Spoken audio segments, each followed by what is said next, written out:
Hello dear students, जैसा कि आप देख रहे हैं बोर्ड पे लिखा हुआ है constitutional development under British rule. तो आज हम लोग ब्रिटिश रूल के अंतर्गत या क्राउन रूल के अंतर्गत जो संवैधानिक विकास हुआ है उसका अध्ययन करेंगे। अगर देखें क्वेश्चन पॉइंट ऑफ व्यू से तो ये बहुत इम्पॉर्टेंट एरिया है। यहाँ से बहुत सारे क्वेश्चंस जो है वो पूछे जाते हैं आपसे।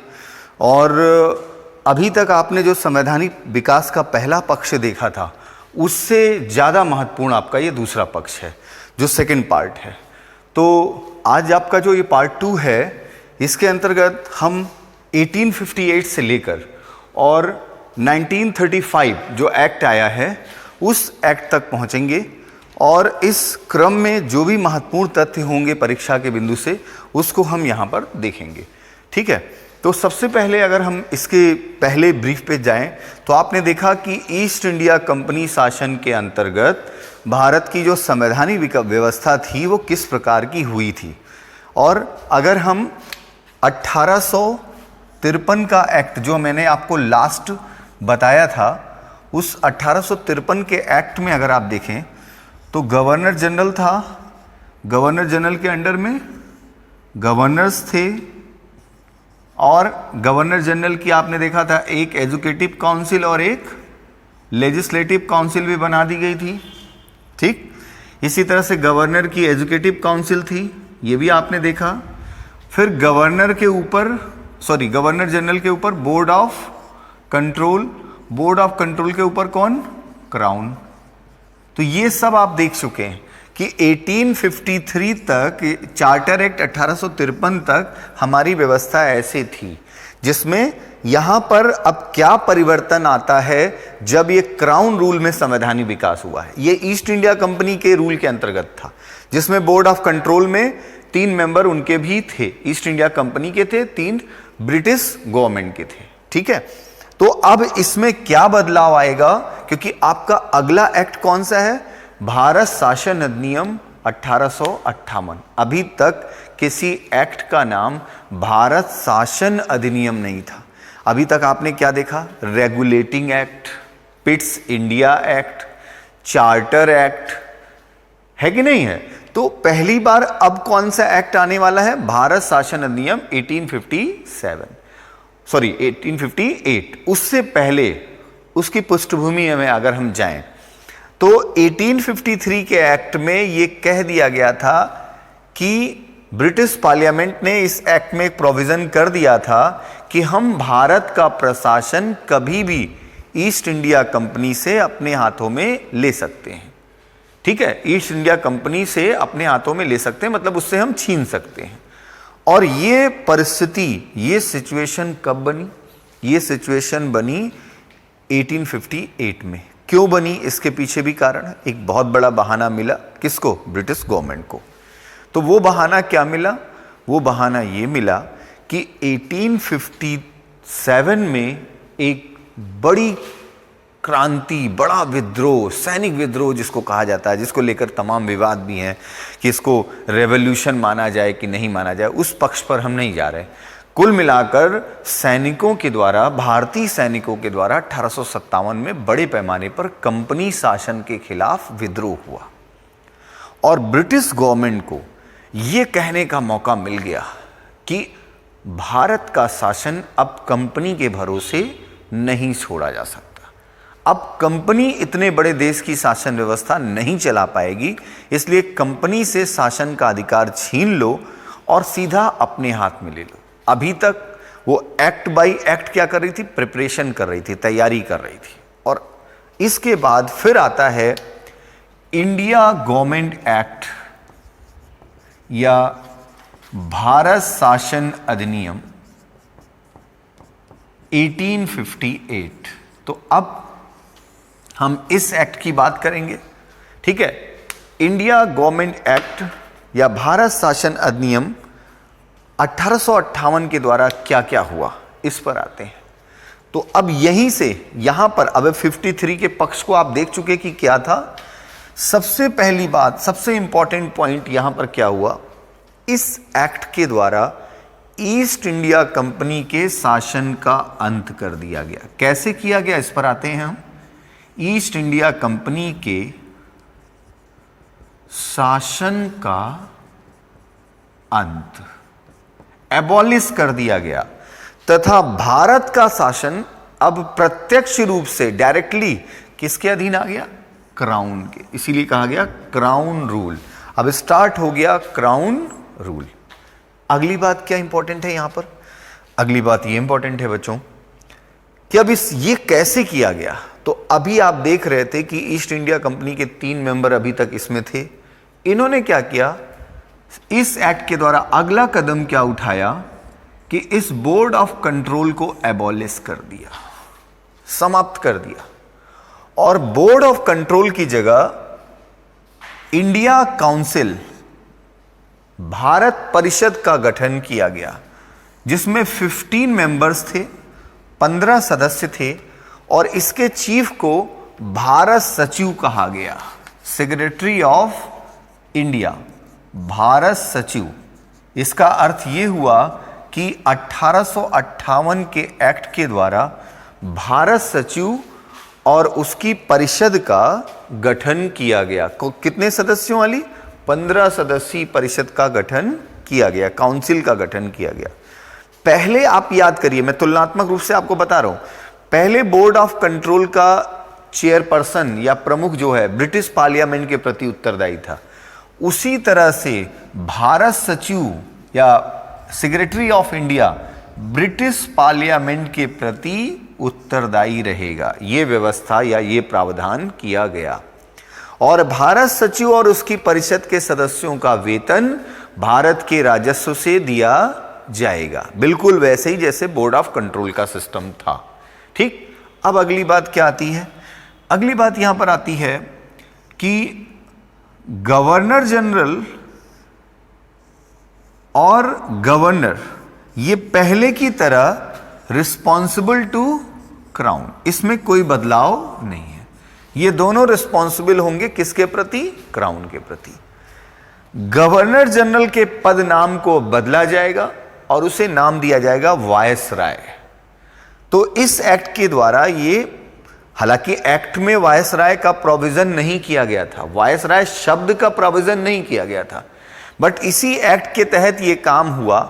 1 नवंबर 1858, 1 नवंबर 1858 को इलाहाबाद में लॉर्ड कैनिंग के द्वारा जब क्राउन विक्टोरिया, महारानी विक्टोरिया की घोषणा, डिक्लेरेशन को पढ़ा गया, तो उसमें यह पढ़ा गया कि भारत का जो शासन है वो ब्रिटिश क्राउन के अधीन होगा और अब गवर्नर जनरल वायसराय नाम से जाना जाएगा। और वायसराय जो होगा वो गवर्नर जनरल या वायसराय जो होगा वो क्राउन का रिप्रेजेंटेटिव होगा। तो इसको जो वायसराय नाम दिया गया, ये इसका मतलब हुआ representative of crown. He is representative of crown, crown के रिप्रेजेंटेटिव के रूप में यह शासन करेगा। और भारत के पहले viceroy, first viceroy of India Lord Canning बने। ठीक है, फर्स्ट हमेशा, मैं बार बार, Warren Hastings first governor general of Bengal, Lord William Bentinck first governor general of India, Warren Hastings first governor general in India. इसी तरह से Lord Canning first viceroy of India. ठीक है, पूरे भारत का ये बना। ठीक है, तो इस रूप में ये प्रावधान किया गया। इस एक्ट में एक और प्रोविजन किया गया कि भारत का जो राजस्व होगा, रेवेन्यू होगा, वो भारत के लिए खर्च किया जाएगा। क्योंकि अभी तक क्या माना जाता था? अभी तक ये माना जाता था कि जो भी रेवेन्यू होता है कंपनी वो सब ब्रिटेन की ओर ले जा रही है, सब ब्रिटेन की ओर लेके जा रही है। दादा भाई नौरोजी ने जो है वो जो इस बात को अपने बुक्स में और तमाम जगहों पर कहा भी था, और भी बहुत सारे ऐसे लोग थे जिन्होंने ये कहा कि ड्रेन हो रहा है, ड्रेन थ्योरी की तरह हो रहा है। ठीक है, तो ये जो है धन निकासी जो हो रही है उसको रोका जाए।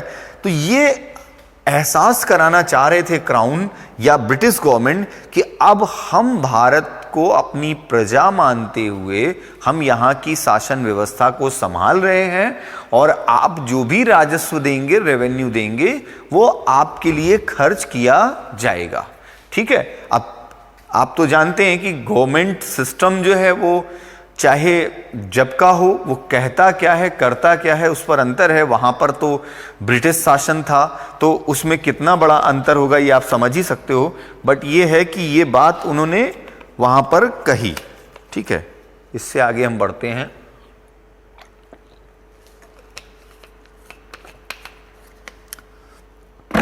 तो अब आपको ये समझ में आ गया होगा कि इस एक्ट के द्वारा ईस्ट इंडिया कंपनी के शासन का अंत कर दिया गया। कैसे?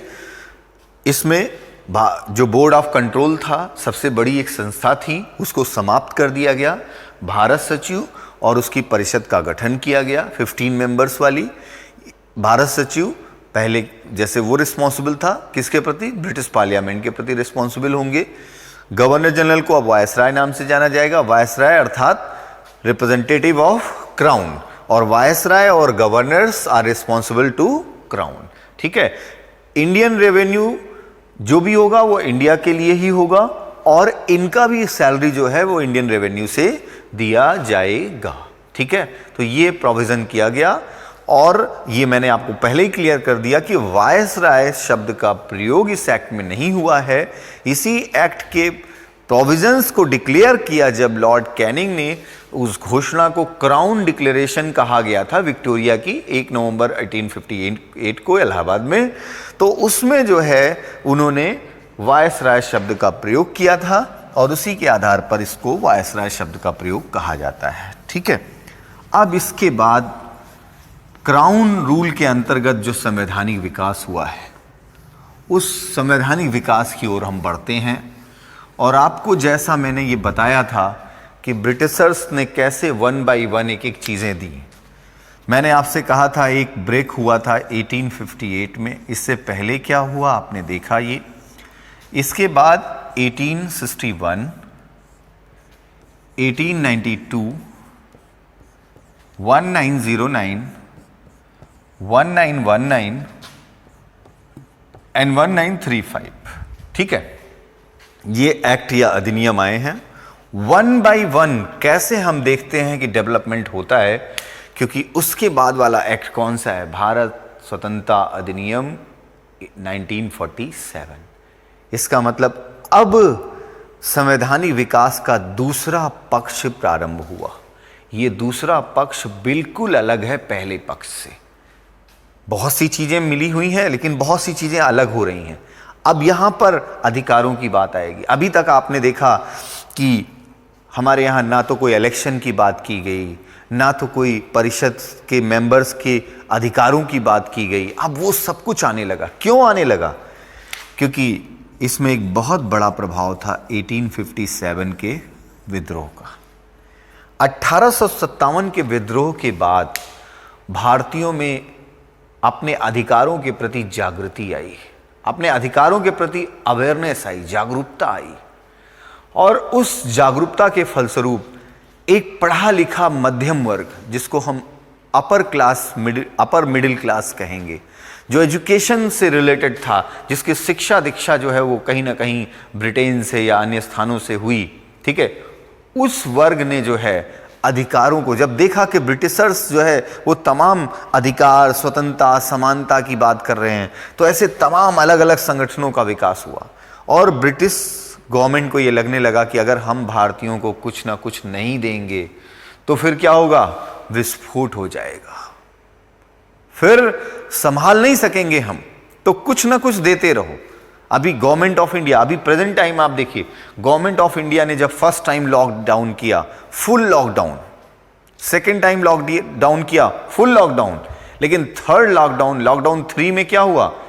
हम ये रिलैक्सेशन देंगे, क्योंकि government of India, state government, सबको पता है, आप भी अगर सरकार में होंगे, हम भी अगर सरकार में होंगे, तो हम भी ये सोचेंगे कि आखिर कब तक सब कुछ बंद करके हम लोगों को रोक लेंगे, क्योंकि उसके बाद स्थिति बहुत भयावह हो सकती है, उसके बाद स्थिति बहुत विस्फोटक हो सकती है।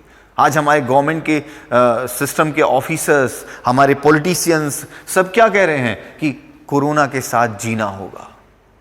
मतलब इसका मतलब ये नहीं कि कोरोना के साथ जीना, मतलब ये है कि कोरोना को हमें उसके प्रति जागरूक रहना होगा और हमें अब कुछ काम भी करना होगा, कुछ गतिविधियां भी करनी होंगी।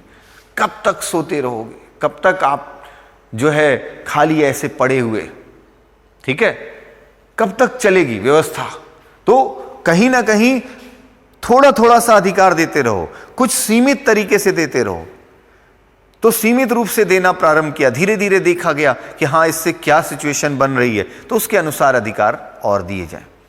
लेकिन आप पूरी तरह से एक लंबे दौर तक आप प्रतिबंध रखेंगे तो फिर कहीं ना कहीं समस्याएं आएंगी। सबसे बड़ी समस्या क्या आएगी? आर्थिक समस्या, सामाजिक समस्या। उसका निदान कैसे होगा? तो इस कारण से यह निर्णय लिया गया कि नहीं, धीरे धीरे। तो उसी तरह से उस समय जब ये जान गए वो कि अब वो अधिकार मांगेंगे, जागरूक हो गए हैं, तो फिर धीरे धीरे उन्होंने अधिकारों को प्रदान करना प्रारंभ किया। अब इसके बाद उन्होंने जो अधिकारों को दिया है उस पर हम आते हैं। तो देखिए, सबसे पहले इसके बाद जो एक्ट आया है वो इंडिया काउंसिल एक्ट 1861, भारतीय परिषद अधिनियम 1861। भारतीय परिषद अधिनियम इंडिया काउंसिल एक्ट 1861, 1861। तो इंडिया काउंसिल एक्ट 1861 की अगर बात करें तो इसको कहा जाता है, जैसे आपने इससे पहले देखा था 1833 का जो एक्ट था उसको ये कहा जाता है कि सेंट्रलाइजेशन ऑफ गवर्नमेंट हुआ। तो उसी तरह से इसको कहा जाता है, इस एक्ट के द्वारा, इस अधिनियम के द्वारा भारतीय शासन का, इंडियन गवर्नमेंट या भारतीय शासन का विकेंद्रीकरण हुआ। विकेंद्रीकरण, decentralisation of Indian government, decentralisation हुआ। कैसे? अभी हम उस पर आते हैं। देखिए, अभी तक क्या था कि वायसराय, अब इसको वायसराय लिखा जाएगा गवर्नर जनरल की जगह, मैं सेंटर में लिख रहा हूं। अभी तक वायसराय या गवर्नर जनरल जो होता था उसकी जो एजुकेटिव काउंसिल और लेजिस्लेटिव काउंसिल है, ये सभी स्टेट्स के लिए भी कानून बनाती थी। क्यों? क्योंकि यहां पर केवल क्या था? एजुकेटिव काउंसिल, कार्यकारी परिषद। यहां कोई कानून बनाने वाली संस्था नहीं थी।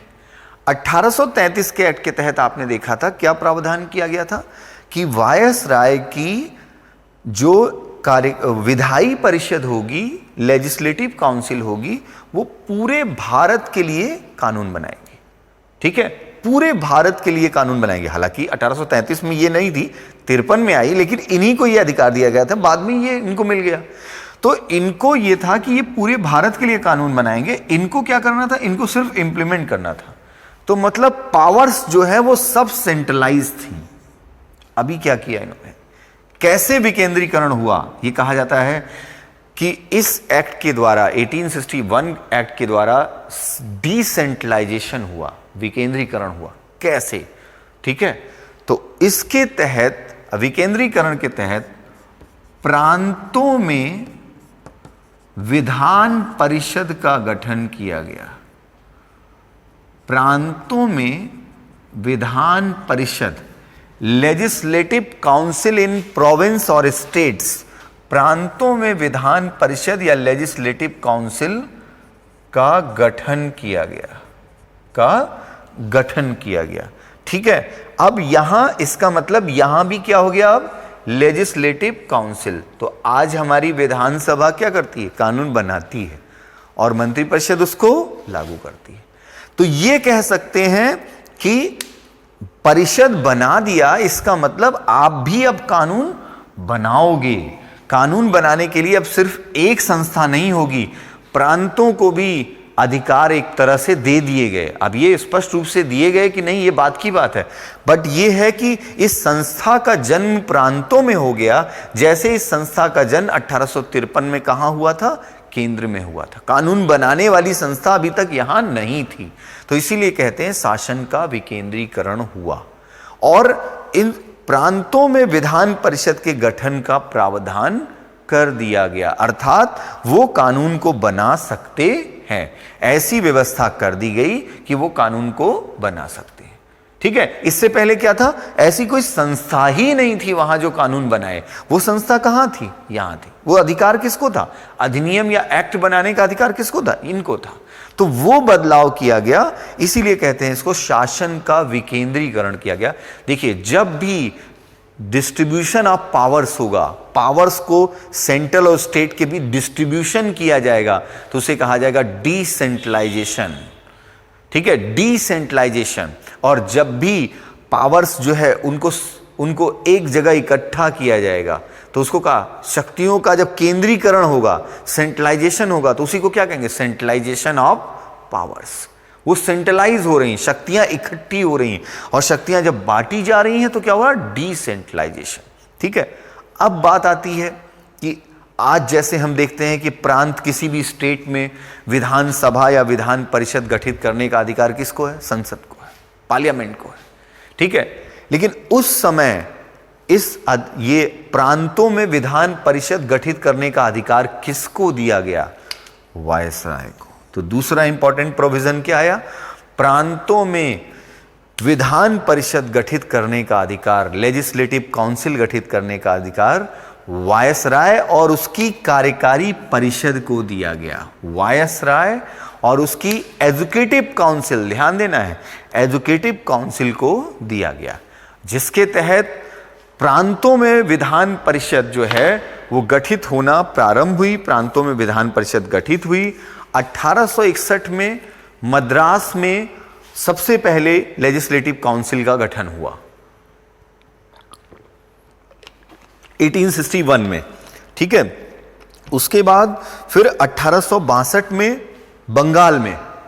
बंगाल में लेजिस्लेटिव काउंसिल का गठन हुआ। फिर 1884 में संयुक्त प्रांत, अर्थात कहां, यूपी, अपने यूपी को उस समय यूनाइटेड प्रोविंस कहते थे। तो यूनाइटेड प्रोविंस या यूपी में जो है, हमारे उत्तर प्रदेश में जो है 1884 में लेजिस्लेटिव काउंसिल का गठन किया गया। ठीक है, 3 एग्जाम्पल भी मैंने बताए। पहला एग्जाम्पल मद्रास का 61, दूसरा एग्जाम्पल बंगाल का 62 और 84 तीसरा एग्जाम्पल जो है यहां पर यूपी में या संयुक्त प्रांत में गठन किया गया। ठीक है, तो ये एक डिसेंट्रलाइजेशन हुआ एक प्रकार से हमारे गवर्नमेंट सिस्टम का। एक और डिसेंट्रलाइजेशन की प्रक्रिया यहां पर हुई है इस एक्ट के द्वारा, वो लॉर्ड, क्योंकि इस एक्ट के आने के समय कौन था, लॉर्ड कैनिंग। लॉर्ड कैनिंग ने इस एक्ट के तहत पहली बार पोर्टफोलियो सिस्टम लागू किया। पोर्टफोलियो सिस्टम, विभागीय प्रणाली। ये क्या है, पहले क्या होता था कि सभी मंत्रालयों और विभागों का प्रमुख वायसराय होता था, गवर्नर जनरल होता था, सबका उत्तरदायित्व उसी का होता था। किसी मंत्रालय का उत्तरदायित्व किसी और को नहीं दिया जाता था। आज क्या है, आज गृह विभाग, गृह मंत्रालय देखेगा, गृह मंत्री उसके लिए रिस्पॉन्सिबल होंगे, रक्षा के लिए रक्षा मंत्री, ये पोर्टफोलियो है। ठीक है, सम्मिलित रूप से प्रधानमंत्री है, बट ये है कि सारे मंत्रालय के अपने अपने। अभी रेल में कोई दुर्घटना होती है तो ये नहीं कहा जाता प्रधानमंत्री इस्तीफा दें, कहा जाता रेल मंत्री इस्तीफा दें। वित्त मंत्रालय में कुछ गड़बड़ होती, वित्त मंत्री इस्तीफा दें, कहा जाता है कि नहीं, क्योंकि वो रिस्पॉन्सिबल है। ये रिस्पॉन्सिबिलिटी की प्रोसेस इस एक्ट में आई जब एजुकेटिव काउंसिल के मेंबर्स को, ये मंत्रिपरिषद की तरह थी, एजुकेटिव काउंसिल के मेंबर को विभाग या मंत्रालय के आधार पर रिस्पॉन्सिबिलिटी दी गई। इसका मतलब लॉर्ड कैनिंग ने डिपार्टमेंट्स या मंत्रालय का बंटवारा किया, जो भी डिपार्टमेंट्स, और एजुकेटिव काउंसिल के मेंबर्स को उसकी रिस्पॉन्सिबिलिटी दी। इसी को कहा जाता है विभागीय प्रणाली प्रारंभ हुई या पोर्टफोलियो सिस्टम इस एक्ट के द्वारा प्रारंभ हुआ। ठीक है, अब इस एक्ट की एक और बहुत इंपॉर्टेंट बात है। वो इंपॉर्टेंट बात क्या है बच्चों, इस एक्ट के द्वारा वायसराय को एक असाधारण शक्ति दी गई, बिल्कुल स्पेशल पावर दी गई, विशेष शक्ति कहा गया। अध्यादेश जारी करने का अधिकार, ऑर्डिनेंस जारी करने का अधिकार। 6 महीने के लिए वायसराय अध्यादेश जारी कर सकता है, ऑर्डिनेंस जारी कर सकता है। मैं ये विशेष शक्ति क्यों कह रहा हूं, आज हमारा राष्ट्रपति भी कर सकता है, राज्यपाल भी कर सकता है। तो मैं इसके लिए विशेष शक्ति का प्रयोग कर रहा हूं। उसका रीजन है, आज हमारा जो राष्ट्रपति है वो कोई भी अध्यादेश मंत्रिपरिषद की सलाह के बिना नहीं कर सकता, वो मंत्रिपरिषद के परामर्श से जारी करता। उस समय वायसराय स्वविवेक से, अपनी इच्छा से, मतलब बिना किसी की सलाह से वो अध्यादेश या ऑर्डिनेंस जारी कर सकता था। और आपको पता होगा ordinance is equivalent to act. अध्यादेश भी 6 महीने तक एक कानून के बराबर है। तो इसलिए इसे कहा जाता है असाधारण शक्ति दी गई इस एक्ट के द्वारा। वो 6 महीने के लिए ऑर्डिनेंस या अध्यादेश जारी कर सकता था। ठीक है, तो आज और उस समय जो आज भी हमारे क्यों कॉन्स्टिट्यूशनल डेवलपमेंट की बात जब आती है तो क्यों कहा जाता है कि देखिए जो है बहुत सी चीज़ों का जन्म संवैधानिक विकास की प्रक्रिया के दौरान हुआ है, और उसको आज हम एज इट इज इसका जब हम प्रयोग कर रहे हैं तो इस रूप में जो है वो कहीं ना कहीं ये बात आती। आज अब इस एक्ट के द्वारा अगली क्या चीज़ हुई कि इस एक्ट के द्वारा जो अगली चीज़ हुई, वायसराय को एक अधिकार दिया गया, वायसराय या गवर्नर जनरल को अधिकार दिया गया कि वो किसी नए स्टेट का, किसी नए प्रांत का, किसी नई प्रेसिडेंसी का गठन कर सकता है या उसके क्षेत्र में परिवर्तन कर सकता है। आज ये प्रोविजन अंडर आर्टिकल 3 किसको दिया गया है? ये पार्लियामेंट को दिया गया है। आज हमारी संसद किसी राज्य का नाम बदल सकती है, क्षेत्र बदल सकती है, किसी नए राज्य तेलंगाना जैसे राज्य का गठन कर सकती है। उस समय आप सोचिए ये शक्ति किसको दी गई थी? ना तो लेजिस्लेटिव काउंसिल को, ना इनको, किसको दी गई? वायसराय को दी गई। इतना इंपॉर्टेंस दिया गया, वायसराय को यह शक्ति दी गई कि वो अगर आवश्यक समझे तो प्रांत का गठन कर सकता है, वो प्रांतों की सीमा को परिवर्तित कर सकता है या प्रेसिडेंसी का भी गठन कर सकता है। ठीक है, तो इस रूप में उसे ये अधिकार दिए गए। अब इसके अलावा एक छोटी सी चीज और शुरू हुई जो आज भी चलती है। आज जब सदन में कोई विधेयक आता है तो उस विधेयक को भारत के गजट पत्र में, गजेटियर ऑफ इंडिया में प्रकाशित किया जाता है, पब्लिश किया जाता है। क्यों पब्लिश किया जाता है? लोगों को पता चले कि गवर्नमेंट ने ये बिल प्रस्तुत किया है। अगर आपसे राय भी मांगी जाती है, अगर आप उस बिल पर कोई राय देना चाहते हैं तो आप दे सकते हो। और उसके बाद जब वो गजट पत्र में वो अधिनियम के रूप में भी प्रकाशित किया जाता है कि फाइनली अब ये गजट हो गया है, मतलब अब ये एक्ट लागू हो गया है। ठीक है, ये व्यवस्था इस एक्ट से आई। इसका मतलब कि किसी भी अधिनियम या विधेयक के प्रावधानों को गजट पत्र में प्रकाशित करने की प्रक्रिया इस एक्ट से प्रारंभ हुई। ठीक है, तो बच्चों आपको ये एक्ट पूरी तरह से समझ में आया होगा।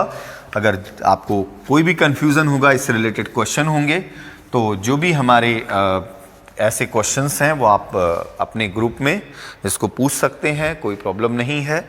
जो क्वेश्चन एक्सरसाइज होगी उसमें और चीज़ें भी क्लियर होंगी आपकी। अगला एक्ट जो है वो है भारत परिषद अधिनियम, इंडिया काउंसिल एक्ट 1892, 1892 का एक्ट। तो 1892 का ये एक्ट जो है जब आया तो बहुत सारी चीज़ें अब धीरे धीरे बदलनी प्रारंभ हो गई थी। भारत में राजनीतिक संगठनों का, छोटे छोटे राजनीतिक संगठनों का विकास हो गया था और उससे डर करके अंग्रेजों ने एक बड़े राजनीतिक संगठन को जन्म दे दिया था, अखिल भारतीय राष्ट्रीय Congress, all India national Congress को जन्म दे दिया था। 1885 में इस एक्ट के आने से पहले लॉर्ड डफरिन के प्रयास से कांग्रेस की स्थापना कर दी गई थी। क्यों? क्योंकि उनको पता था कि छोटे छोटे संगठन कहीं कुछ भी हो सकता है, बड़ा कुछ ऐसा करें, और उनके द्वारा भारतीयों की मांग रखी जा रही थी कि भारतीय जो है उसके तहत डिमांड करते रहे। तो ये एक्ट कहा जाता है कि ये लॉर्ड डफरिन के योजना पर आधारित था। ये एक्ट जो है 1888 में, 1888 में लॉर्ड डफरिन ने एक योजना प्रस्तुत की थी, उस योजना पर आधारित था ये एक्ट। लॉर्ड डफरिन ने योजना क्या प्रस्तुत की थी? उसने ये योजना प्रस्तुत की थी कि जो परिषद है इसका विस्तार होना चाहिए और परिषद के सदस्यों को कुछ अधिकार दिए जाने चाहिए। नाम का सिर्फ परिषद रखने से कोई फायदा नहीं है। विस्तार की जरूरत क्यों है? क्योंकि अभी तक उसमें सब ब्रिटिश, सब अंग्रेज भरे हुए थे। विस्तार करेंगे तभी भारतीयों को मौका मिलेगा, शिक्षित भारतीयों को हमें लाना होगा यहां। ठीक है। दूसरी बात कि अधिकार की जरूरत क्यों है? अधिकार नहीं देंगे तो कहीं ना कहीं विद्रोह की स्थिति आएगी, तो थोड़ा थोड़ा अधिकार ही सही, अधिकार देना होगा। तो इस एक्ट के तहत सबसे नई चीज हुई है, भारत में पहली बार अप्रत्यक्ष निर्वाचन प्रणाली लागू की गई। इनडायरेक्ट इलेक्शन सिस्टम, अप्रत्यक्ष निर्वाचन प्रणाली। हालांकि ये बहुत सीमित थी, लेकिन फिर भी हम इस पर आते हैं। फर्स्ट टाइम इंडिया में इलेक्शन सिस्टम आया, और वो भी इनडायरेक्ट, क्योंकि डायरेक्ट लाना संभव नहीं था। डायरेक्ट इलेक्शन बहुत खर्चीला होता है, डायरेक्ट इलेक्शन में सब लोग पार्टिसिपेट करने की स्थिति में उस समय नहीं थे। तो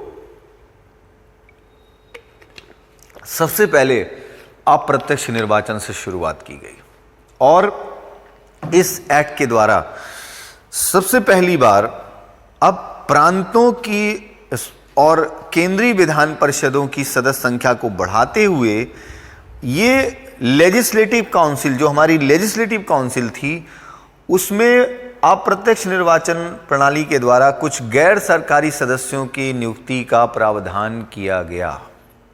और अप्रत्यक्ष कैसे हुआ? कहा गया कि लेजिस्लेटिव काउंसिल या विधान परिषद के कुछ सदस्यों का निर्वाचन नगर पालिका, नगर निगम, जिला परिषद,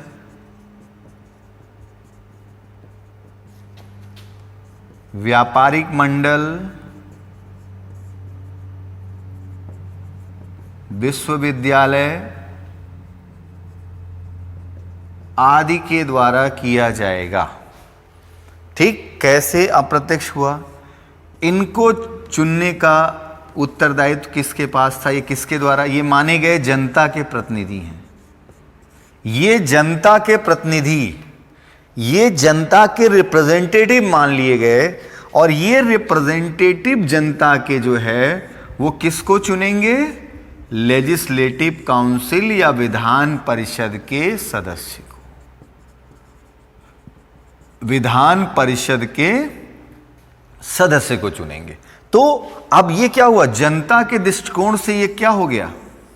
अप्रत्यक्ष, इनडायरेक्ट। ठीक है।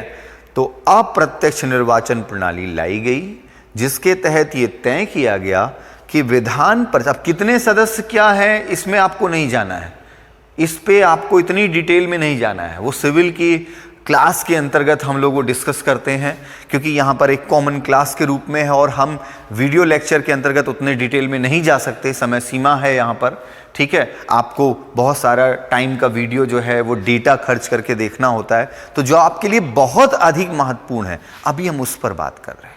ठीक है, इसको आप ध्यान रखिएगा, क्योंकि कई बार कुछ लोग सोचते हैं कि यहाँ पर सर ने कट कर दिया, यहाँ पर ये कट कर दिया।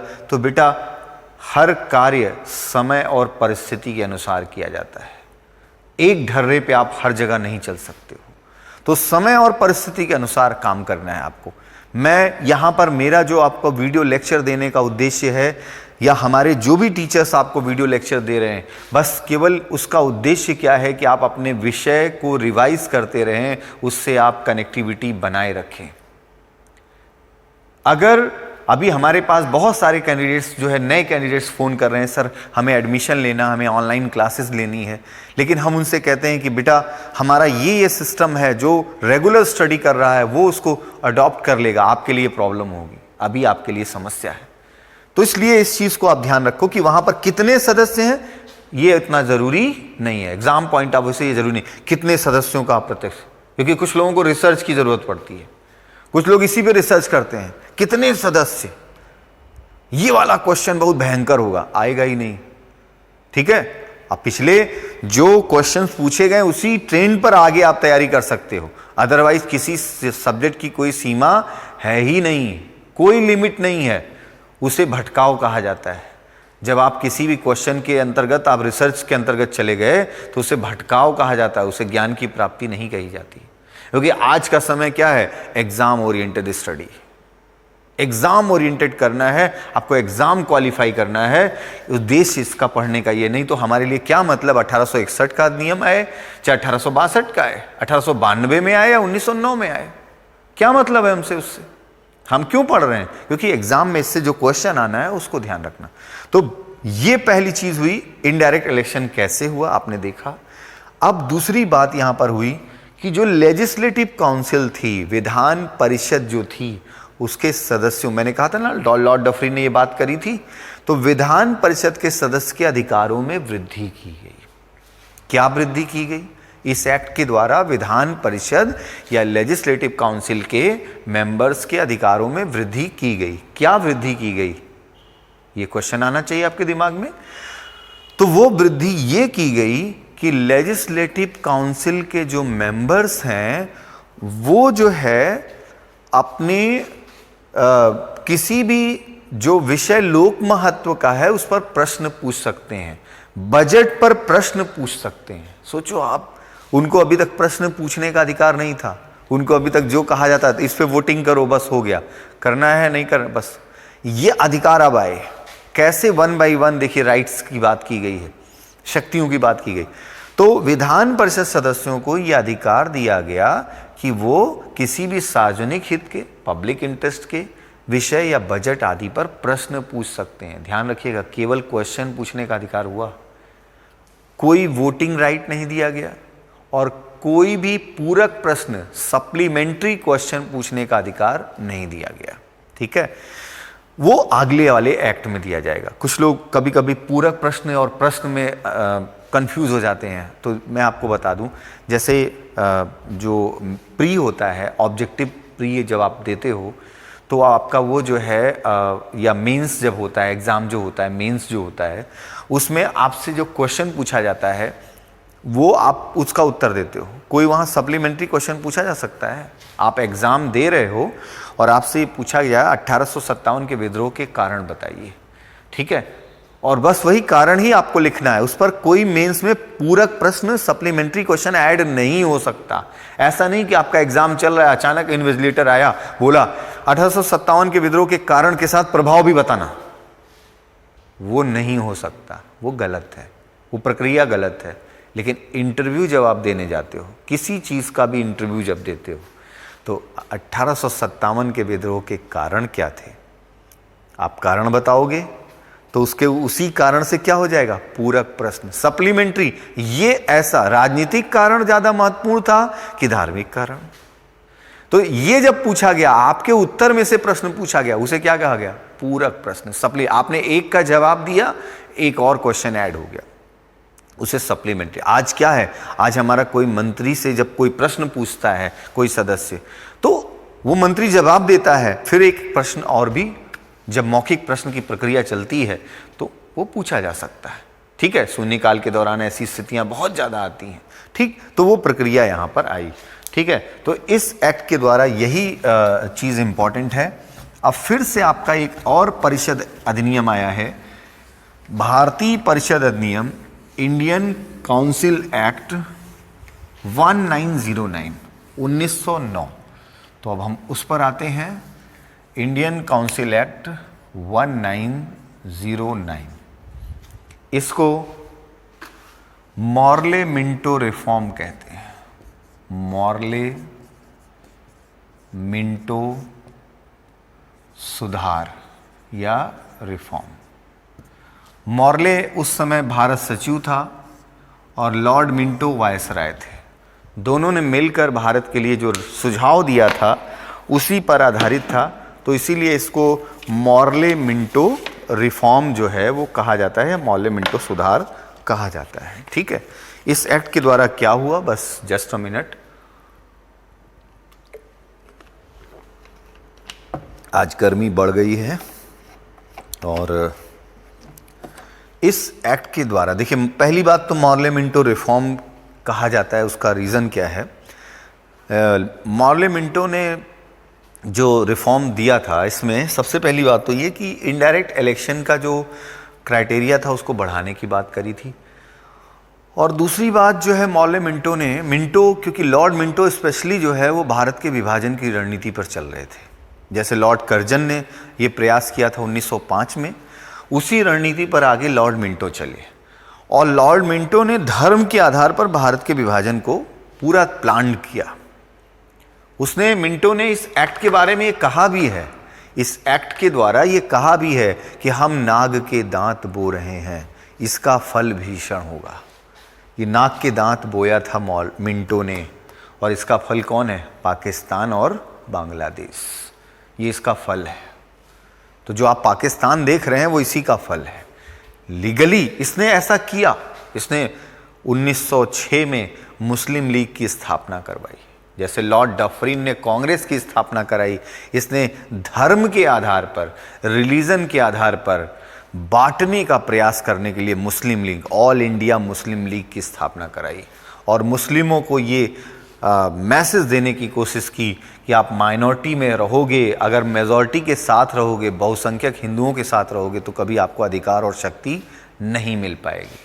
और इसीलिए इसने जो है उस रणनीति के तहत पृथक निर्वाचन प्रणाली का सुझाव दिया था, सेपरेट इलेक्शन सिस्टम का सुझाव दिया था, जिसको इस एक्ट में लाया गया। तो कैसे क्या हुआ अभी हम उस पर आते हैं। सबसे पहली चीज़ तो इस एक्ट के द्वारा क्या हुई कि अप्रत्यक्ष निर्वाचन प्रणाली को पूरी तरह से मान्यता प्रदान कर दी गई। अप्रत्यक्ष निर्वाचन प्रणाली या इनडायरेक्ट इलेक्शन को पूरी तरह से मान्यता प्रदान की गई, ऑथराइज कर दिया गया और इसका क्षेत्र विस्तार किया गया। इसका क्षेत्र विस्तार किया गया, ठीक है, एरिया बढ़ाया गया इनडायरेक्ट इलेक्शन का, ठीक है, कि और ज़्यादा से ज़्यादा लोग उसमें आ सकें। फिर इसके बाद अब इसके तहत पृथक निर्वाचन प्रणाली, सेपरेट इलेक्शन सिस्टम का प्रोविजन किया गया। पृथक निर्वाचन प्रणाली या सेपरेट इलेक्शन सिस्टम क्या था? इसके तहत उसने विधान परिषद की कुछ सीटों को मुस्लिमों, जमींदारों, व्यापारिक मंडलों आदि के लिए आरक्षित कर दिया कि उनके लिए ये रिजर्व होंगी, सेपरेट होंगी, वो उस पर चुनाव लड़ेंगे। तो मुस्लिमों, ठीक है, व्यापारिक मंडलों, जमींदारों, जो वर्ग, पहली बात तो जमींदार और व्यापारिक मंडल तो अंग्रेजों का सपोर्ट कर रहा था, वहां तो उसको समझ में आया। मुस्लिमों को क्यों दिया? मुस्लिमों को देने का उद्देश्य था कि वो धर्म के आधार पर विभाजन करना चाह रहा था।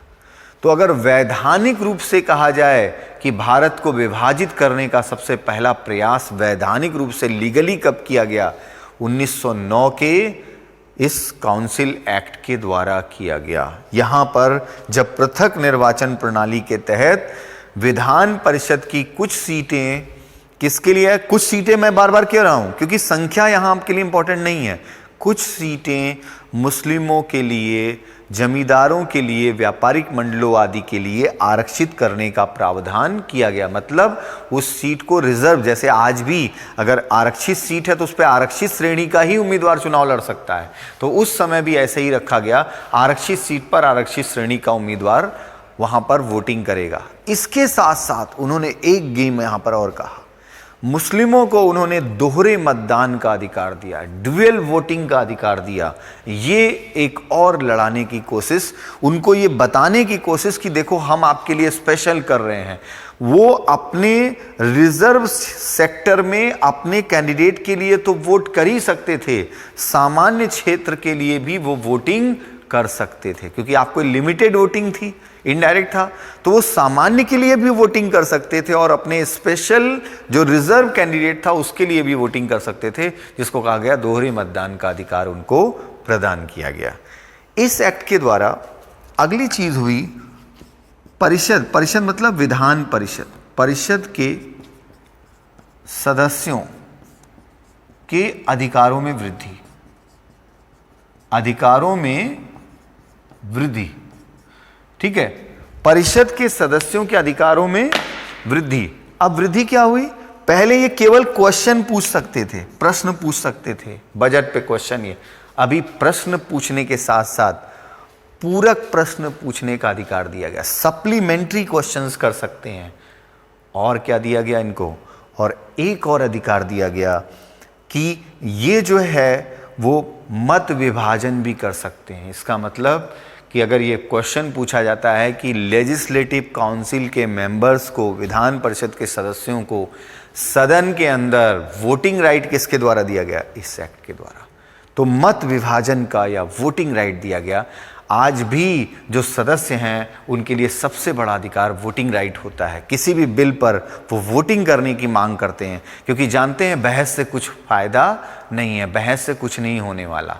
वोट करके हम सरकार को ये दिखा सकते हैं, शक्ति प्रदर्शन कर सकते हैं, सरकार को समस्या में डाल सकते हैं। तो इसलिए वोटिंग राइट की बात की जाती है। उस समय ये आया, ठीक है। इस एक्ट के द्वारा अगर हम दो और चीज़ें देखें इंपॉर्टेंट थी, तो इस एक्ट के द्वारा एक चीज़ हुआ कि पहली बार गवर्नर जनरल या वायसराय की जो एजुकेटिव काउंसिल थी, क्योंकि ये ब्रिटिशर्स की काउंसिल हुआ करती थी, अंग्रेज़ों की काउंसिल हुआ था, इसमें कोई भारतीय नियुक्त नहीं होता था। इस एक्ट के द्वारा पहली बार भारतीय की नियुक्ति की गई और जो है उस समय सत्येंद्र सिन्हा जो है इसके मेंबर बने। इसी तरह से इंडिया काउंसिल और उसकी जो परिषद थी 15 सदस्य, उसमें भी भारतीय नियुक्त नहीं होते थे। लेकिन इसी एक्ट के द्वारा दो भारतीयों की, सैयद हसन और केजी गुप्ता, उसमें अपॉइंट किए गए। मतलब जो परिषद थी उसमें सैयद हसन और केजी गुप्ता को उसमें अपॉइंट किया गया इंडिया काउंसिल में, ठीक है। अब अगला एक्ट आपके लिए बहुत महत्वपूर्ण है और अगले एक्ट की तरफ हम चलते हैं। अब एक्ट का नाम भी बदलेगा, इंडिया गवर्नमेंट एक्ट फिर से आया, भारत शासन अधिनियम। इसका मतलब अब परिषद का ही बदलाव नहीं है, अब बहुत कुछ बदलाव आएगा। तो अब आएगा आपके सामने भारत शासन अधिनियम 1919। भारत शासन अधिनियम 1919, इंडिया गवर्नमेंट एक्ट 1919, ठीक है। भारत शासन अधिनियम, शासन फिर आया, इसका मतलब बड़े बदलाव को लेकर आया, ठीक है। तो सबसे पहली बात तो बच्चों ये बता दूं कि ये अधिनियम बहुत व्यापक था और इस एक्ट में इस एक्ट को एक और नाम दिया जाता है मॉन्टेग्यू चेम्सफोर्ड सुधार या reform. Montagu Chelmsford reform, Montagu Chelmsford reform कहा जाता है। मॉन्टेग्यू भारत सचिव थे और लॉर्ड चेम्सफोर्ड फिर वैसे ही वायसराय थे, ठीक है। तो इन्होंने रिफॉर्म या सुधार की बात की थी। इन्होंने प्रपोजल क्या रखा था? इन्होंने कहा था कि भारत में उत्तरदायी शासन की स्थापना की जानी चाहिए। रिस्पॉन्सिबल गवर्नमेंट, अलग अलग चीज़ों के लिए अलग रिस्पॉन्सिबिलिटी तय की जानी चाहिए। इररिस्पॉन्सिबल होकर हम भारत में बड़े समय तक शासन नहीं कर सकते, ये मानना था इनका। और ये पहला एक्ट है जिसकी प्रस्तावना रखी गई थी, प्रियम्बल रखा गया था। अभी तक कोई ऐसा एक्ट नहीं था जिसमें कोई प्रियम्बल लाया गया हो कि हमारे इस प्रियम्बल में क्या होता है, हमारे इस एक्ट का उद्देश्य क्या है, ऑब्जेक्टिव क्या है। संविधान की प्रस्तावना क्या कहती है, हमारे इस संविधान का उद्देश्य क्या है, उसे उद्देशिका भी तो कहते हैं। ऑब्जेक्टिव्स क्या हैं, तो वो ऑब्जेक्टिव्स यहाँ पर रखे गए कि हमारी जो शासन व्यवस्था है उसमें अब उत्तरदायी शासन की ओर बढ़ा जाएगा और ऐसी संस्थाओं का विकास किया जाएगा जिससे हम उत्तरदायी शासन की ओर बढ़ सकें। अब इस एक्ट के द्वारा क्या क्या किया गया, इस पर आते हैं।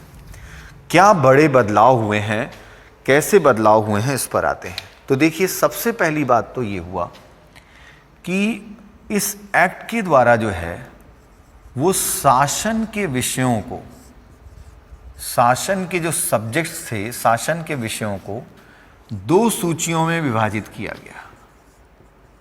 केंद्र सूची और प्रांत सूची। शासन के विषयों को दो सूचियों में विभाजित किया गया, केंद्र सूची और प्रांत सूची। केंद्र सूची जैसे फॉर एग्जांपल रक्षा, वित्त, विदेश संबंध, ऐसे कुछ विषय जो राष्ट्रीय महत्व थे वहां रखे गए। यहां पर लोक व्यवस्था, पब्लिक ऑर्डर, पुलिस, कृषि, स्वास्थ्य, ऐसे विषय जो है कहाँ रख दिए गए? प्रांत सूची, स्टेट लिस्ट में। आज हम देखते हैं हमारे विषय 3 सूचियों में बटे हैं, अभी उसका जन्म कहाँ हो रहा है? यहाँ। तो इस एक्ट के द्वारा हमारे शासन के विषयों को 2 सूचियों में बांटा गया। इसका मतलब अगर हम पहली बार कहें कि भारतीय जो संवैधानिक विकास की व्यवस्था थी उसमें पहली बार संघात्मक लक्षण या फेडरल फीचर कब अपनाया गया, केंद्र और राज्य के बीच शक्तियों का विभाजन कब किया गया, तो संघात्मक लक्षण होता है ये जब distribution of powers between central and state, एक केंद्र सूची और एक प्रांत सूची। तो पहली बार संघात्मक लक्षण 1919 में अपनाया गया। किस रूप में? Distribution of powers between central and state, केंद्र और राज्य के बीच शक्तियों का वितरण करके, डिस्ट्रीब्यूशन करके ये काम किया गया। ठीक। अब दूसरी एक इंपॉर्टेंट चीज यहां पर आती है, इसके द्वारा प्रांतों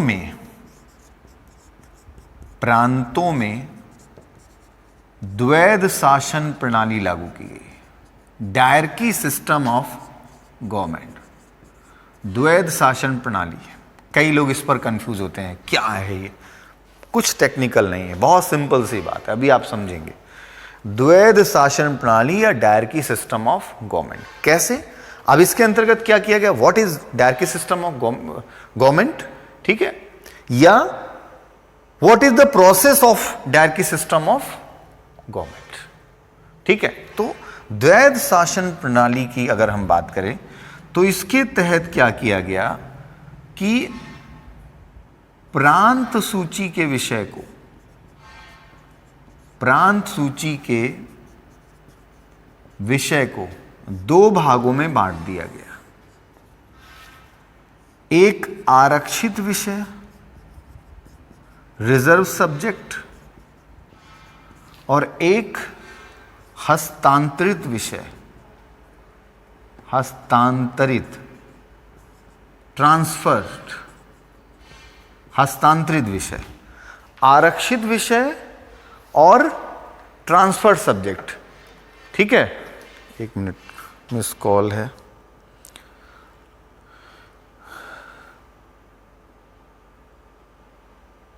ट्रांसफर सब्जेक्ट, ठीक है। तो आरक्षित विषय और ट्रांसफर सब्जेक्ट जो किया गया यहां पर, तो आरक्षित विषय जो है उसमें अब यही देखो प्रांत सूची के विषय ये लिखे हुए हैं। आरक्षित विषय कौन से जो इंपॉर्टेंट थे? जैसे लोक व्यवस्था और पुलिस, ये आरक्षित रिजर्व सब्जेक्ट हो गए। हस्तांतरित विषय, ट्रांसफर सब्जेक्ट, ये देखो आप जो बहुत ज्यादा पावरफुल नहीं थे, एग्रीकल्चर, स्वास्थ्य, इसको 2 भागों में, द्वैध शासन प्रणाली 2 भागों में बांट दिया गया। अब इन दोनों का प्रांत सूची के विषयों पर शासन कौन करता था? गवर्नर। यहां समझिएगा आप, यहां कौन है? गवर्नर। अब गवर्नर जो है वो एजुकेटिव काउंसिल की सलाह से काम करेगा इन विषयों के मामले में। इन विषयों पर सलाह कौन देगा? Educative council. और इन विषयों पर सलाह कौन देगा? Legislative council. गवर्नर जनरल के अंडर में आपको पता है 2 परिषद है। कार्यकारी परिषद इन विषयों पर सलाह देगी। कौन से विषयों पर? आरक्षित विषयों पर। और लेजिस्लेटिव काउंसिल हस्तांतरित विषयों पर। तो इसी को कहा गया द्वैध शासन प्रणाली। गवर्नर 2 तरफ से आने वाली सलाह के आधार पर काम करेगा। अलग अलग रिस्पॉन्सिबिलिटी दी गई। अगर कृषि की कोई समस्या है, विधान परिषद जिम्मेदार है। इसमें भारतीय ज्यादा थे, यहां कौन है? पुलिस प्रशासन व्यवस्था देखनी है तो कौन देखेगा? एजुकेटिव काउंसिल, कार्यकारी परिषद। यहां भी देखिए उन्होंने चालाकी करी, ठीक है। तो आज क्या है, आज आप कहते हो कि गवर्नर ने काउंसिल ऑफ मिनिस्टर या मंत्री परिषद की सलाह से ये काम किया, कोई और सलाह देने वाला है? द्वारकी नहीं है ना, एक तरफ से बस सलाह जाती, कोई और सलाह देने वाला नहीं होता है। योगी की मंत्री परिषद ने जो सलाह दी उसके आधार पर गवर्नर ने ये काम किया, इनको अपॉइंटमेंट किया, इनको ट्रांसफर किया। इनके दो तरह से सलाह नहीं आ रही। उस समय क्या था, डायरकी सिस्टम ऑफ गवर्नमेंट में दो तरह से दो परिषद सलाह दे रही थी, एक एजुकेटिव काउंसिल और एक लेजिस्लेटिव काउंसिल। और ये विषय दो भाग में बांटकर, और ये एक प्रकार से जो उन्होंने शुरू में कहा था ना, रिस्पॉन्सिबल गवर्नमेंट, अलग अलग रिस्पॉन्सिबिलिटीज को बांटेंगे। हालांकि ये सक्सेसफुल नहीं रहा, अगले ही एक्ट में ये समाप्त हो गया। बट ये था कि ये जो है इसका उद्देश्य क्या था कि हम अलग अलग रिस्पॉन्सिबिलिटीज को डिवाइड कर रहे हैं, ठीक है। तो एक पहले तो उन्होंने संघात्मक लक्षण अपनाया, केंद्र सूची और राज्य सूची, फिर प्रांतों में द्वैध शासन प्रणाली के तहत प्रांत सूची के विषय को दो भाग में बांटकर और कहा कि इन विषयों पर सलाह गवर्नर को ये देंगे, एजुकेटिव काउंसिल, कार्यकारी परिषद, इन विषयों पर सलाह विधायी परिषद इनको दे दी, और इसी आधार पर हमारी जो शासन व्यवस्था है वो चलेगी, ठीक। तो ये अब इसके बाद और भी इंपॉर्टेंट पॉइंट है इस एक्ट के जो बहुत महत्वपूर्ण है, उस पर हम आते हैं। अभी तक आपने देखा कि 1892 में इनडायरेक्ट इलेक्शन सिस्टम आया, 1892 में आया, और 1909 में बहुत अच्छे तरीके से लागू हुआ। लेकिन अब समय आ गया था प्रत्यक्ष निर्वाचन प्रणाली। अब जनता अपने अधिकारों की मांग कर रही थी, और अब भारत में महात्मा गांधी के आंदोलन का पदार्पण हो चुका था, और कहीं ना कहीं वो प्रभाव धीरे धीरे सत्याग्रह और तमाम चीज़ें शुरू हो गई थी। तो जनता के अधिकारों की बात आ चुकी थी, हालांकि वो लिमिटेड वोटिंग थी। तो अंग्रेजों का प्रयास था शिक्षित वर्ग को हम अगर संतुष्ट कर लेते हैं तो बाकी लोग धीरे धीरे हो जाएंगे, ठीक है। और इसी के तहत उन्होंने किया। इस एक्ट के द्वारा अगला कदम होता है प्रत्यक्ष निर्वाचन प्रणाली प्रारंभ, डायरेक्ट इलेक्शन सिस्टम या प्रत्यक्ष निर्वाचन प्रणाली प्रारंभ। लेकिन आज के जैसा नहीं था, लिमिटेड वोटिंग थी। प्रत्यक्ष निर्वाचन प्रणाली प्रारंभ तो हो गई, लेकिन लिमिटेड पब्लिक को वोटिंग राइट मिला on the basis of education and revenue, on the basis of revenue, land revenue, ठीक है। On the basis of revenue and education केवल 10% जनता को, 10% पब्लिक को वोटिंग राइट प्रदान किया गया डायरेक्ट इलेक्शन सिस्टम के तहत। ओके, अगली बात पे आते हैं, हम अगले पॉइंट पे आते हैं। इस एक्ट के तहत केंद्रीय विधानमंडल मतलब विधान परिषद, केंद्रीय विधानमंडल अर्थात लेजिस्लेटिव काउंसिल, विधान परिषद को द्विसदनात्मक ड्यूअल हाउस, द्विसदनात्मक या ड्यूअल हाउस बनाया गया। अब देखिए एक नई चीज आई। डायरेक्ट इलेक्शन लाने के लिए उन्होंने क्या किया, डायरेक्ट इलेक्शन लाने के लिए संरचना बदल दी, प्रत्यक्ष निर्वाचन के लिए उन्होंने संरचना बदल दी। अब जो केंद्रीय विधान परिषद थी, उस केंद्रीय विधान परिषद के 2 हाउस बन गए, 2 हाउस बने।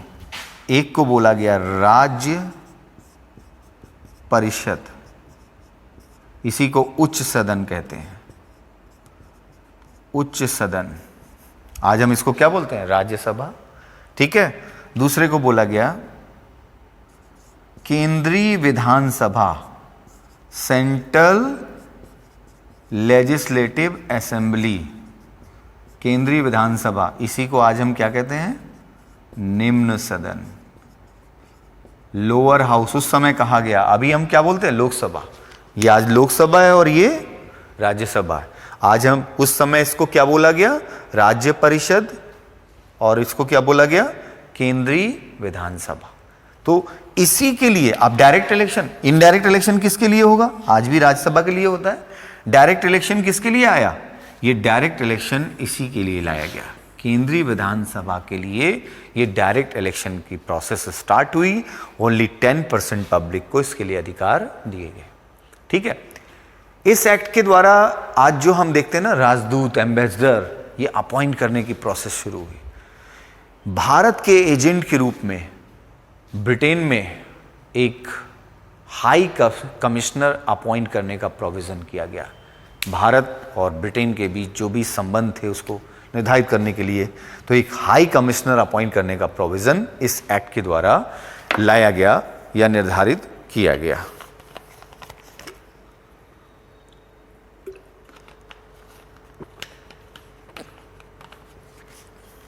अब इस एक्ट के एकाध इंपॉर्टेंट पॉइंट की अगर हम बात करें तो एक और इंपॉर्टेंट पॉइंट है इस एक्ट का कि इस एक्ट के द्वारा जो है ये जो आज आप देखते हैं कि हमारी जो वित्त व्यवस्था है वो संसदीय नियंत्रण में काम करती है। भारत सरकार बिना संसद की मंजूरी के अधिकतर तरह की जो धन का खर्च है वो नहीं कर सकती है। ये व्यवस्था इस एक्ट के द्वारा प्रारंभ हुई। ये कह सकते हैं कि भारत के वित्त पर, भारत की वित्त व्यवस्था पर संसदीय नियंत्रण का प्रारंभ इस एक्ट से हुआ। इस एक्ट में यह प्रोविजन किया गया कि संसदीय मंजूरी के बिना भारत सरकार किसी प्रकार का धन खर्च नहीं कर सकती। संसदीय मंजूरी के बिना भारत सरकार धन नहीं खर्च कर सकती। इसका मतलब कि भारत सरकार के धन पर जो है वो नियंत्रण प्रारंभ हुआ। ठीक है, तो अगर हम एक ग्राफिक वे में देखें तो वायसराय, इस एक्ट के बाद क्या स्थिति दिख रही है? वायसराय की एजुकेटिव काउंसिल और लेजिस्लेटिव काउंसिल को अब क्या कह दिया गया? केंद्रीय विधान मंडल, जिसको हम संसद कहते हैं। यही पहले लेजिस्लेटिव काउंसिल या विधान परिषद थी। ठीक है, इसके दो हाउस, एक राज्य परिषद और दूसरा केंद्रीय विधानसभा। ठीक, इसके ऊपर एज इट इज जैसे था भारत सचिव और उसकी परिषद मतलब इंडिया काउंसिल। इसके ऊपर कौन है? क्राउन है। ठीक है, भारत सचिव responsible to British parliament, viceroy responsible to crown. Viceroy के अंडर में गवर्नर की executive council and legislative council. ठीक है, गवर्नर की executive council and legislative council यहाँ भी ऐसे रहा। ठीक है, तो ये स्वरूप। अब यहाँ पर एक और चेंज क्या आया? यहाँ पर अब ये गवर्नर जो शासन व्यवस्था कर रहा है, द्वैत शासन प्रणाली, आरक्षित विषय किसके आधार पर? इनकी सलाह के आधार पर। हस्तांतरित विषय इनकी सलाह के आधार पर। इस तरह से अब यहाँ पे हम इसको ऐसे भी लिख सकते हैं अब, क्योंकि ये द्वैत शासन प्रणाली के तहत ऐसे आप काम कर रहा है। तो ये व्यवस्था 1919 के एक्ट के द्वारा हमें दिखाई पड़ती है। अब संवैधानिक विकास के हम अंतिम एक्ट की तरफ बढ़ते हैं और वो एक्ट है भारत शासन अधिनियम। नाम उसका है India government act 1935, 1935। India government act 1935 या भारत शासन अधिनियम 1935, एक बहुत इंपॉर्टेंट एक्ट, और उस पर आते हैं हम। तो इस एक्ट की अगर हम बात करें तो ये एक्ट बहुत इंपॉर्टेंट क्यों है? क्योंकि भारत के संविधान को सर्वाधिक प्रभावित इस एक्ट ने किया। भारत के संविधान में ज़्यादातर अनुच्छेद अगर कहे जाएं तो इस एक्ट से लिए गए। इतना बड़ा एक्ट था। एक्ट इतना बड़ा कैसे था उस पर आते हैं। अगर हम देखें तो इस एक्ट के अंदर 14 भाग थे, 321 धाराएं थीं और 10 अनुसूची या शेड्यूल थे। 10 अनुसूची या शेड्यूल थे। ठीक है, अब आप सोच लीजिए, जब हमारा संविधान लागू हुआ था तब भी इतना नहीं था। बस आर्टिकल की अगर हम बात करें तो हाँ, आर्टिकल 395। ठीक है, तो यहां अगर हम देखें तो एक डिटेल था। ऐसा क्यों? 1935 के एक्ट के पहले भारत में भारतीयों के द्वारा संविधान बनाने की मांग और तमाम चीजें हो चुकी थी, बड़े आंदोलन हो चुके थे। और इसके पहले ब्रिटेन में 3 गोलमेज सम्मेलन आयोजित किए गए। वो जो 3 राउंड टेबल कॉन्फ्रेंस हुए, वो तीनों एक तरह से कहा जाता है ऐतिहासिक रूप से असफल रहा, क्योंकि कोई डिसीजन नहीं हुआ, उसमें विवाद हुआ।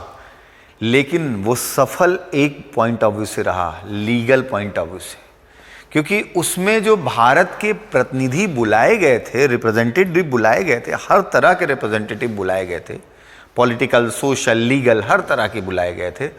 उनसे अंग्रेजों ने बहुत सारी जानकारी प्राप्त कर ली, उनसे अंग्रेजों ने बहुत सारी इंफॉर्मेशन ले ली, और उन इंफॉर्मेशंस को जो अंग्रेजों ने लिया, उसका उपयोग, उसका प्रयोग किया उन्होंने। उसका प्रयोग कैसे किया, उसका उपयोग कैसे किया, अगर हम देखें तो आपको बताते हैं कि उसका उपयोग या उसका प्रयोग उन्होंने कैसे किया। उन्होंने स्टडी करी कि अब इंडिया में ऐसा कोई कानून, क्योंकि अभी भी भारत का शासन वो छोड़कर जाएंगे ऐसा कुछ भी नहीं सोचा था। वो लॉन्ग टर्म लीगल सिस्टम के रूप में, कॉन्स्टिट्यूशनल सिस्टम के रूप में इसको लेकर आए थे, इंडिया गवर्नमेंट एक्ट 1935। इतने सारे प्रोविजन इसीलिए लेकर आए थे।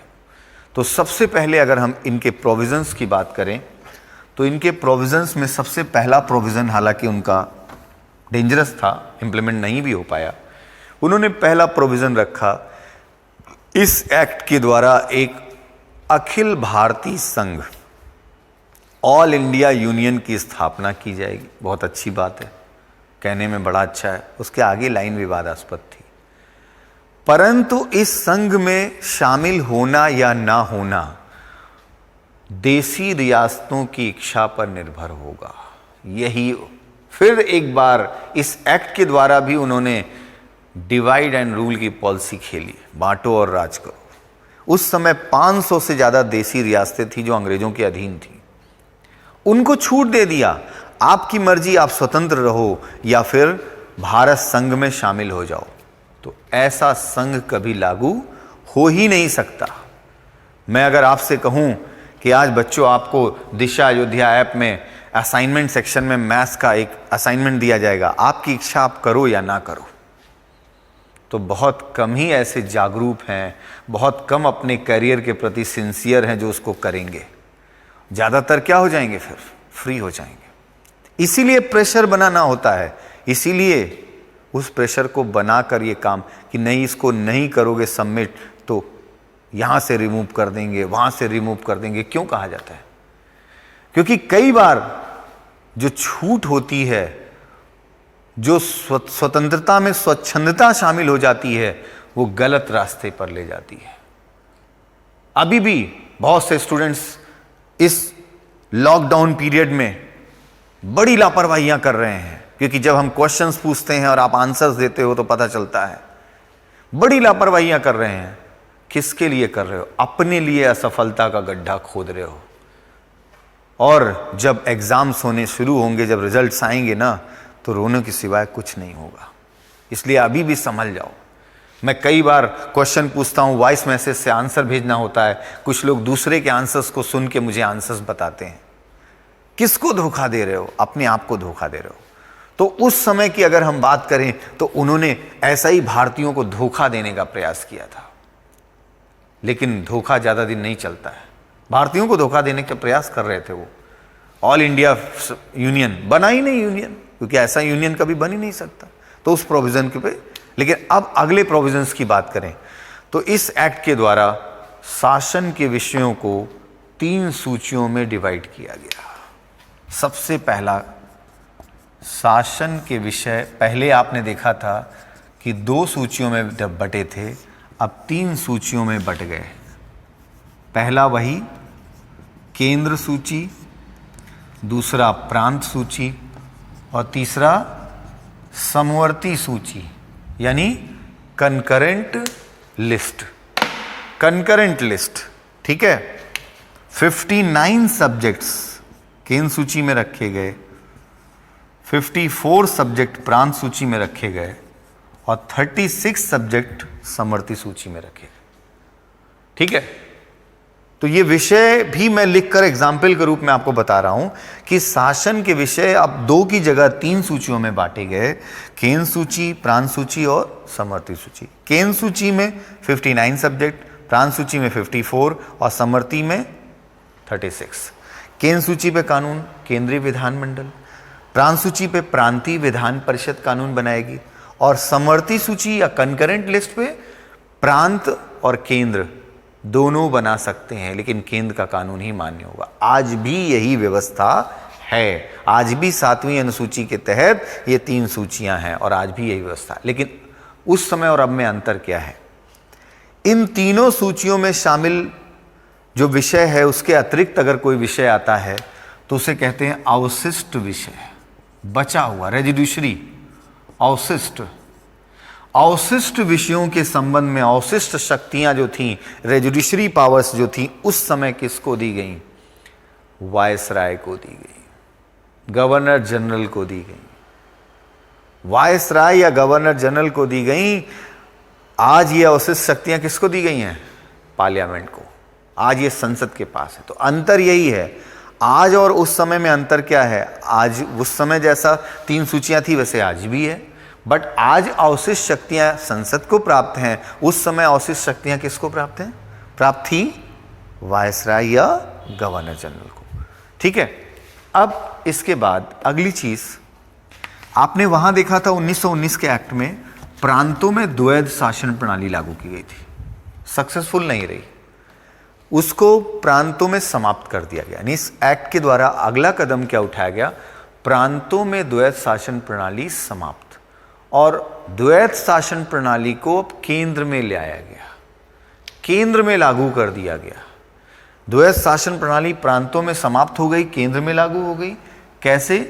गवर्नर जनरल, उसके अंडर में एजुकेटिव काउंसिल और केंद्रीय विधानमंडल या लेजिस्लेटिव काउंसिल, इसके कुछ चुने हुए सदस्यों की कमेटी बनती थी, ठीक है। अब यहां पर आरक्षित विषय सेम वैसे ही, और यहां हस्तांतरित विषय बिल्कुल वैसे ही जैसे केंद्र में था वैसे ही राज्य में ले आया गया। आरक्षित विषय कौन से होंगे? जो इंपॉर्टेंट होंगे, रक्षा, विदेश मामले, ऐसे आरक्षित, वित्त, ऐसे विषय, ठीक है। अनइंपॉर्टेंट जो सामान्य जनता से संबंधित विषय वो कहां होंगे? यहां पर होंगे, ठीक है। इन विषयों के संबंध में सलाह ये देंगे, इन विषयों के, तो इसी को कहा गया द्वैध शासन प्रणाली। मतलब बिल्कुल सेम वैसे ही जैसे यहां राज्य में, वहां राज्य में था, यहां ये केंद्र में। तो प्रांतों में द्वैध शासन प्रणाली समाप्त कर दी गई और उसे कहां लागू कर दिया गया? उसे केंद्र में लागू कर दिया गया, उसे केंद्र सरकार के अंतर्गत ले आया गया, ठीक है। हालांकि यहां भी बहुत सक्सेसफुल नहीं रहा, ये व्यवस्था जो है वो भारत में सक्सेसफुल एक प्रकार से नहीं रही राज्य में, ठीक है। अब इस एक्ट के द्वारा अगली चीज जो क्या हुई, प्रत्यक्ष निर्वाचन प्रणाली का विस्तार किया गया। क्यों विस्तार किया गया? क्योंकि केंद्रीय विधानमंडल का विस्तार हुआ, केंद्रीय विधान मंडल का विस्तार हुआ, राज्य परिषद और केंद्रीय विधानसभा, इसका विस्तार हुआ। विस्तार मतलब सदस्य संख्या इसकी बहुत ज्यादा कर दी गई, 260 सदस्य यहां, 375 सदस्य यहां, ये मेंबर्स रखे गए। तो ये अब बड़ा विस्तार कर दिया गया, 60 सदस्य हुआ करते थे, ठीक है, बड़ी संख्या में वृद्धि कर दी गई, पूरे भारत को प्रतिनिधित्व दिया जाए ज्यादा से, तो 260 और 375। यहां पे मैं एक चीज और आपको बता दूं, कार्यकाल आज जो है हमारी राज्यसभा का 6 वर्ष है, उस समय 9 वर्ष था, ठीक है, इसका 5 वर्ष, ठीक। तो ये यहां पर ये निर्धारित किया गया। और इसमें वृद्धि के साथ साथ अगली चीज जो हुई, प्रत्यक्ष निर्वाचन प्रणाली का विस्तार किया गया। डायरेक्ट इलेक्शन सिस्टम या प्रत्यक्ष निर्वाचन प्रणाली का विस्तार किया गया और इसके तहत आप 14% जनता को मतदान का अधिकार दिया गया। पहले 10% जनता को मतदान का अधिकार था, अब 14% जनता को मतदान का अधिकार दे दिया गया। एक और इंपॉर्टेंट पॉइंट, आपने इससे पहले देखा था कि 1919 के एक्ट में केंद्रीय विधानमंडल जो था उसको 2 सदनी बनाया गया था। इस एक्ट के द्वारा प्रांतों के विधानमंडल को भी 2 सदनीय बनाने का प्रावधान किया गया। प्रांतों की उस समय 11 प्रांत थे और 11 में 6 प्रांतों में, ठीक है, 6 प्रांतों में द्विसदनीय विधानमंडल बनाया गया। द्विसदनीय विधानमंडल 6 प्रांतों में, 6 प्रांत में, बंगाल, मद्रास, बंबई, संयुक्त प्रांत या यूपी, बिहार,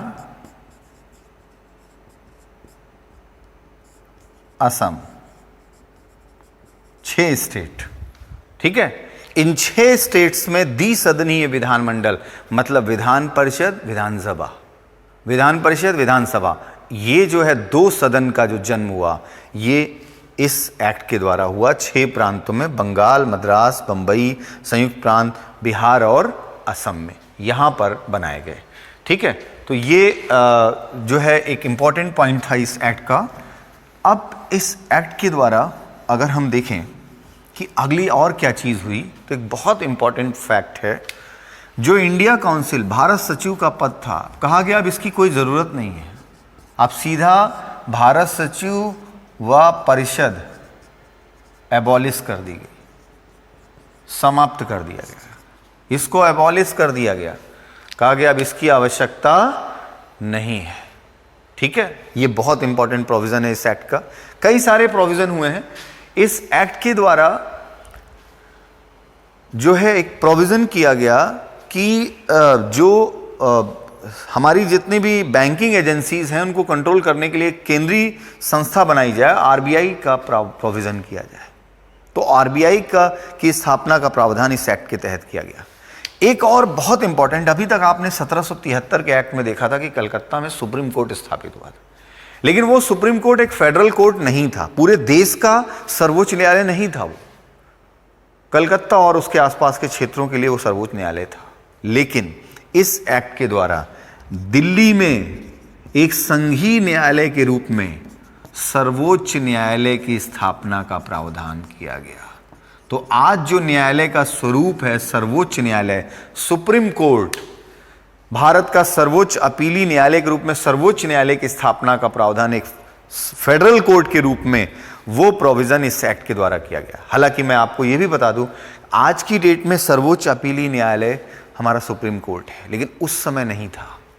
उस समय इससे भी ऊपर एक कोर्ट था जिसको कहते थे प्रिवी काउंसिल। प्रिवी काउंसिल कहां होता था? ब्रिटेन में। ब्रिटेन की जो हाउस ऑफ लॉर्ड्स है उसकी काउंसिल आज भी वहां पर है, उसको बोलते हैं प्रिवी काउंसिल। तो अगर ये कहा जाए कि 1935 के एक्ट में सर्वोच्च न्यायालय स्थापित होने के बाद भी भारत की सर्वोच्च न्यायालय उस समय सर्वोच्च अपीली न्यायालय कौन था? तो सर्वोच्च न्यायालय नहीं था, वो प्रिवी काउंसिल था। आज है, क्योंकि आज हमें प्रिवी काउंसिल से कोई लेना देना नहीं, लेकिन उस समय था।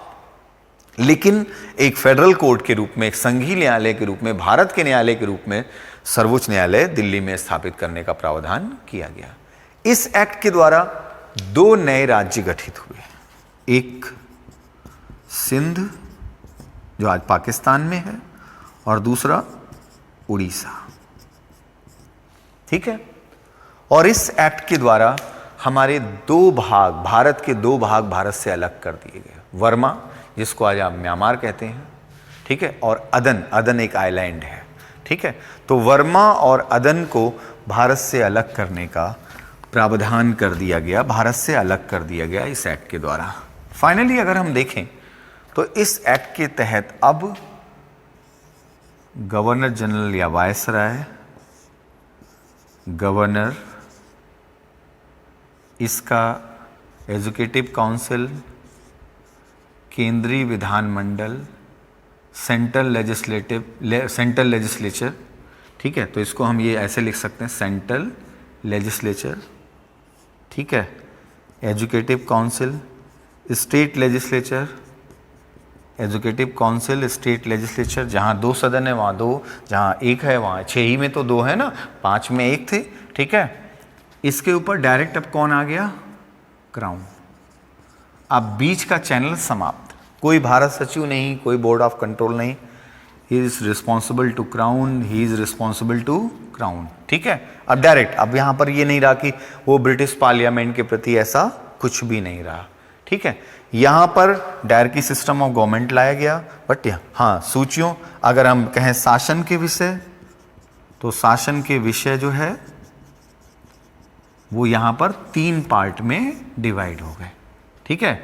केंद्र सूची, राज्य या प्रांत और समवर्ती, ठीक है। तो इस तरह से ये एक्ट जो है वो उसमें तमाम ऐसी चीज़ें आई हैं और इसके बहुत विस्तृत प्रावधान है, तभी ये कहते हैं कि हमारे संविधान के लगभग 200 आर्टिकल्स इस एक्ट से प्रभावित हैं, ठीक है।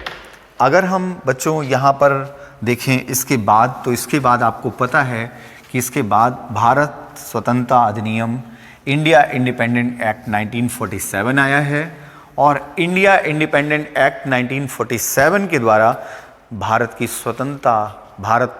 स्वतंत्रता निर्धारित की गई है, फ्रीडम निर्धारित कर दी गई है। यानी आप देखेंगे तो क्राउन रूल के अंतर्गत 1 by 1, पहले इनडायरेक्ट इलेक्शन, फिर डायरेक्ट, फिर ऐसे 1 by 1 देते गए और लास्ट में उन्होंने कहा भाई आप पूरा अब आप ले जाओ अपनी व्यवस्था, आप शासन स्थापित करो। उसके ऐतिहासिक परिप्रेक्ष्य और है कि क्यों ऐसी परिस्थितियां बनी, क्यों ऐसा हुआ, बट ये है इस क्रम में ऐसी स्थिति दिखाई पड़ती है। तो आपको स्टार्टिंग में जो मैंने बताया था कि 1773 से 1947 तक की जो यात्रा है, इस यात्रा के क्रम में अगर हम देखें, इस यात्रा के क्रम में अगर दिखता है तो जो भारत का संवैधानिक विकास हुआ है उसमें आप देखिए कि दोनों फेज बिल्कुल अलग दिखाई पड़ते हैं। और बच्चों फिर से अब आप एक एक एक्ट में क्या हुआ आप जान गए, ठीक है। एक बार फिर से आपको क्या करना है कि अब उसी ग्राफ के अकॉर्डिंग अपने दिमाग पर कंसंट्रेट करना है, उसी ग्राफ के अकॉर्डिंग आपको चलना है, ठीक है। बहुत सी ऐसी चीज़ें हैं इसके बाद भी मैं जो क्लास में डिस्कस करता हूँ, लेकिन यहाँ काफ़ी समय हो गया है और एक वीडियो जो है वो आप जब डाउनलोड करते हो तमाम चीज़ें उस पर आती हैं, ठीक है। तो कभी हम क्वेश्चन सेशन रखकर और चीज़ें डिस्कस कर लेंगे आपसे, ठीक है। बट बच्चों आप अपनी प्रिपरेशन जम के करो, अच्छा करोगे और जो भी चीज़ें सुनते हो आप उसको भी नोट डाउन करने की कोशिश करो और फ्यूचर में हम कुछ और जो चैप्टर्स की डिमांड हुई है उसको भी हम जल्दी आपको कवर करेंगे और हमारी कोशिश होगी कि आपको जो है वो कॉन्स्टिट्यूशन के ज़्यादातर सेक्टर्स जो है आपके रिवाइज हो जाएं, उसके बाद फिर हम अपने अगले टॉपिक्स की तरफ आगे बढ़ें, ठीक है। बस ये ध्यान रखो कि जो भी मिल रहा है उसको हमें अडॉप्ट करने की कोशिश करनी है, उससे क्वेश्चन गलत नहीं होना चाहिए। अभी कल मैंने एक क्वेश्चन पूछा था कॉन्स्टिट्यूशन से और उसमें भी लोगों ने गलती करी थी और ऐसे ही क्वेश्चंस में जहाँ पर आपको ही जवाब देना है, कोई किसी से पूछ नहीं सकते हो, वहाँ आप गलतियाँ कर रहे हो। ऐसा मत करो क्योंकि एग्ज़ाम आप ही को देना है, एग्ज़ाम में कोई हेल्प करने वाला नहीं होगा आपको। थैंक यू बच्चों, थैंक यू।